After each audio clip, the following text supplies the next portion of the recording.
Hola mis queridos amigos, nuevamente con ustedes, su Dr. Tigre, el que ronca en esta negra noche neoliberal latinoamericana, sudamericana, ecuatoriana, un consejero de internautas,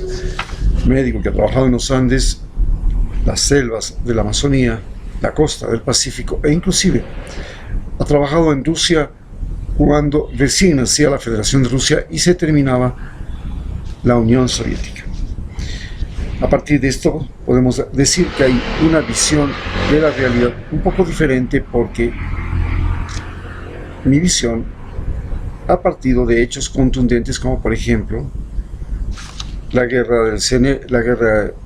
del narcotráfico y el Plan Colombia en la frontera norte, donde he sido médico en la zona de la frontera, o lo que han sido los terremotos y catástrofes naturales en Ecuador, como el terremoto de Muisne en el año 2016.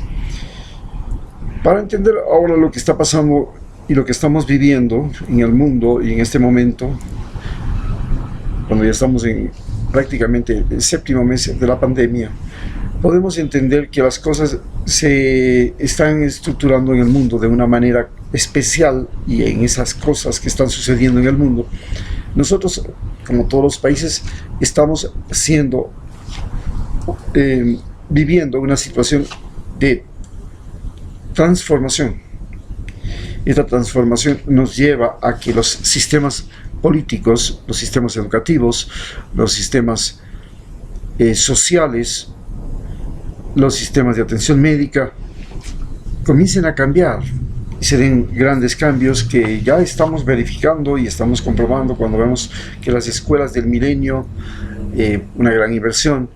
realmente son útiles, pero posiblemente después de la pandemia, porque ahora todo el mundo se está educando en su casa. Y las universidades emblemáticas también tienen el problema de que fueron una inversión, pero tienen que ser subutilizadas por el problema de la pandemia. De igual manera tenemos el problema de unas grandes carreteras, una infraestructura vial que de alguna manera y en este momento ha sido fundamental para salvar al país mediante el abastecimiento de las ciudades que tenían que ser cerradas por la cuarentena y por el distanciamiento social. Hoy, estos cambios que estamos viviendo, no solamente en el campo educativo, también en el campo laboral, tenemos educación, trabajo por internet, compras por internet, aprendizaje por internet, en fin, todo está cambiando. Y es más, este cambio se va a acelerar muchísimo, porque inevitablemente ya hoy día iPhone ha puesto a la venta iPhone 12, y este iPhone 12 es un celular que ya tiene conexión a la red G5, y la red G5 es 100 veces más rápida que la red que estamos teniendo. La llegada del G5, que ya se origina en China y que se va a repartir por el mundo de manera inmediata y más acelerada ahora, justamente por la pandemia, va a cambiar completamente lo que ha sido el comportamiento de los seres humanos en las relaciones en todo tipo, con la naturaleza, con la sociedad, consigo mismo, con la familia. Y estamos hablando de un cambio no solamente por la internet, sino por el G5, que es 100 veces más rápido. Ante eso, tenemos que saber que tenemos países que tienen una gran riqueza, cada uno tiene una gran riqueza en el mundo, que es la que se disputa en este momento.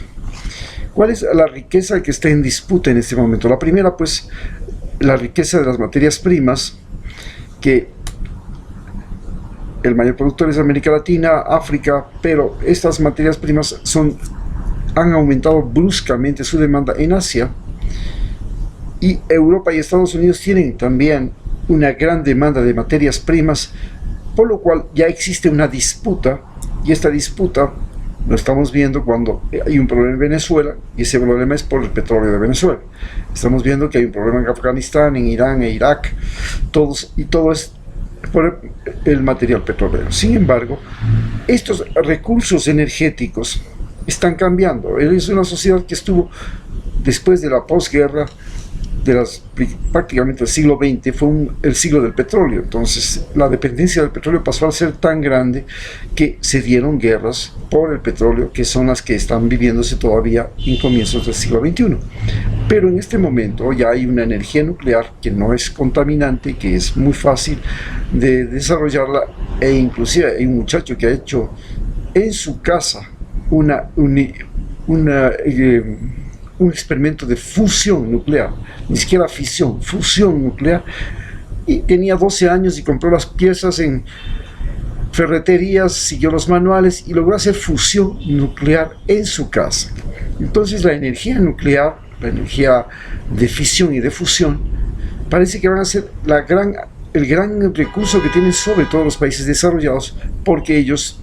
van a poder poner sus plantas de fusión y de fisión nuclear. Recordemos que ya existen submarinos que pueden llevar energía atómica y no se mueren los marinos ni son un gran peligro. Y ahora ya se está hablando de aviones atómicos, y los misiles hipersónicos son esencialmente armas nucleares porque tienen un motor de energía atómica. Entonces estamos hablando de que hay un cambio en la generación de energía eléctrica que se viene, que es la generación especialmente energía nuclear, energía atómica, y esta va a ser una energía que tiene la capacidad de producir 300 veces más energía con 300 veces menos recursos naturales. El uranio, por ejemplo, se va a poder reutilizar. El uranio que se utiliza la primera vez se va a poder utilizar muchas veces, y va a tener una duración, como vuelvo a repetir, las fábricas generadoras de energía eléctrica de 300 años. Esto le hace inclusive más barato que las centrales hidroeléctricas, que las estaciones eólicas o que las fincas solares, donde están los paneles solares. Porque en estos hay que poner baterías, hay que renovar el material, se deteriora, se cambia, las corrientes de agua pueden modificar las estructuras, hay que hacer reparaciones, y entonces resulta que la energía nuclear aparentemente es la que va a generar una gran transformación de la sociedad. Pero nosotros, en el caso de América Latina, en el caso de Ecuador, tenemos la posibilidad de ser los grandes generadores de energía, que ya lo somos en este momento, porque estamos exportando energía al Perú, a Chile y a Colombia, gracias a las obras de infraestructura que dejó haciendo Jorge Glass y Rafael Correa. Entonces vemos que el camino para el cambio de Ecuador no está en mejorar la producción agrícola solamente, sino en convertirnos en generadores de energía eléctrica. ¿Por qué? Porque la generación de energía eléctrica significa en este momento mecanización, significa inteligencia artificial, significa robótica y significa internet. En este momento, desde el Bitcoin necesita gran cantidad de energía, y los países que sean proveedores de energía más barata son los que tienen mayor posibilidad de salir de la crisis.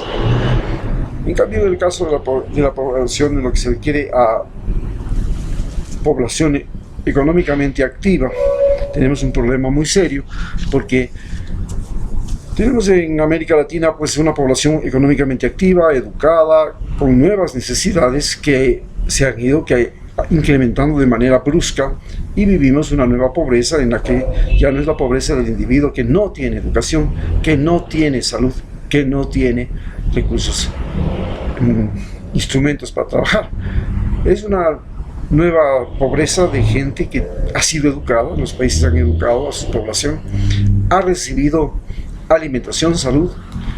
están en plenitud de forma física en muchos de casos. Eso lo vemos, por ejemplo, en los equipos de fútbol de América Latina, que son equipos de fútbol de gente pobre, pero están físicamente muy bien dotados. Entonces no podemos hablar de que la hambruna en sí es un gran problema. Lo que sí existe es una multiplicación exorbitante de las necesidades, y estas necesidades ya no son solamente vestuario, ya no son solo educación, ya no son salud,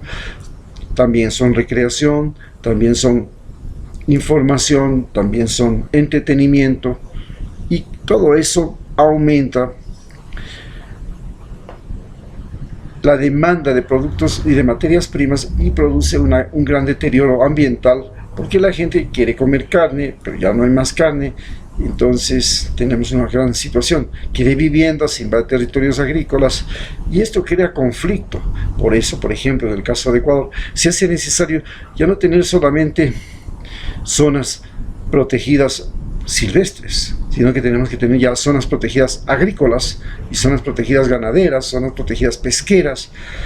porque las ciudades están creciendo en zonas agrícolas, en zonas ganaderas, y el problema, ¿cómo es que vamos a abastecernos de alimentos si los valles, como los valles de los Chillos o otros valles muy fértiles del Ecuador, se convierten en ciudades? Se necesita cambiar la política, porque se necesita primero que impedir el crecimiento de la frontera agrícola, disminuir el crecimiento de la frontera agrícola, y que la frontera agrícola deje de ser un crecimiento horizontal para que pase a ser un crecimiento vertical, es decir, con invernaderos, con agricultura intensiva y con agricultura vertical inclusive, hacia el cielo, con pisos productivos, edificios productivos. Esto es lo que se viene, y por supuesto otro elemento fundamental es la movilidad humana. Cambió la movilidad humana, la hemos visto ahora, estamos paralizados, pero se han inventado nuevos vehículos, ya vienen los taxis sin conductor, ya vienen los aviones que no consumen energía y combustibles de combustión, sino que son electrónicos o solares. Estamos viendo el desplazamiento de las poblaciones. Ese es otro factor importantísimo que estamos viviendo nosotros y que tenemos que tener presente en Ecuador, porque tenemos una población que se desplaza. ¿Y qué es lo que se desplaza? Mientras que no solamente que se está desplazando hacia los países desarrollados lo mejor de la producción de Ecuador, lo mejor de la producción de América Latina, sino que se está desplazando la gente más inteligente y más preparada, y se están desplazando los capitales que se generan aquí hacia los países desarrollados. O sea, se está dando una concentración del conocimiento, del poder y de la riqueza en los países desarrollados. Se llama capitalismo desbocado, y en demérito de eso nosotros nos quedamos con lo peor de lo peor, y eso se hace visible, por ejemplo, en las campañas políticas, donde nuestros políticos en América Latina, si no están vinculados con el narcotráfico, están vinculados con algún vicio, están vinculados con algún robo, con alguna estafa, con algún paraíso fiscal. Son gente absolutamente no confiable, ¿no? Mientras nosotros nos quedamos con lo peor en nuestros países, todo lo mejor de nuestro talento humano se está yendo fuera, y ese es un gran problema que estamos enfrentando. En estas próximas elecciones resulta realmente muy complicado, entre los 12 o 13 candidatos que existen en este momento, escoger al mejor. Lo que podemos hacer en este momento prácticamente no es escoger cuál es el mejor candidato, sino cuál es el menos malo. Y para poder elegir el menos malo tenemos que pensar seriamente en quién es el que tiene mejores relaciones, porque no podemos saber siquiera cuál es el más inteligente, cuál es el más capaz. El marketing político nos camufla a los seres humanos aquí en Ecuador y no sabemos quién es quién. Entonces lo único que podemos hacernos es referir quién es el que alguna vez hizo algo bueno. Entonces tenemos que, por ejemplo, Andrés Arauz está vinculado a Rafael Correa, y Rafael Correa fue el que nosotros tenemos una memoria grata de él, de Jorge Glass, porque ellos hicieron que el país creciera de manera asombrosa durante una década. Entonces es el que tiene más posibilidades de ganar, pero el resto dejan de ser individuos bajo una áurea de sospecha. Muchas gracias.